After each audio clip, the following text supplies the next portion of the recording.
Fail yang dunia tak berani buka. Fail Epstein. Apa sebenarnya yang tersembunyi di dalamnya? Jeffrey Epstein.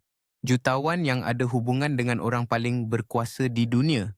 Tapi kenapa dia mati secara misteri? Ogos 2019, Epstein dijumpai mati dalam sel penjara. Kata mereka bunuh diri. Tapi ramai yang tak percaya cerita ini. Dalam fail itu ada senarai nama. Nama orang kaya, nama orang berkuasa, nama yang boleh gegar dunia. Pulau persendirian dia, tempat rahsia.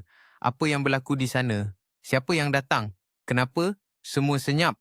Malam dia mati. Kamera CCTV rosak. Pengawal tertidur. Terlalu banyak kebetulan. Ini bunuh diri atau pembunuhan dirancang? Ramai tunggu perbicaraan dia. Nak dengar nama siapa yang terlibat. Tapi Epstein mati sebelum buka mulut. Fail masih tertutup. Nama masih dilindungi. Kebenaran masih tersembunyi. Siapa yang takut jika fail ini terbuka? Ada yang kata dia dibunuh untuk tutup mulut. Ada yang kata dia masih hidup. Mana satu yang benar? Fail Epstein. Misteri yang tak akan terjawab. Atau ada yang sengaja tak nak ia terjawab. Kau percaya apa?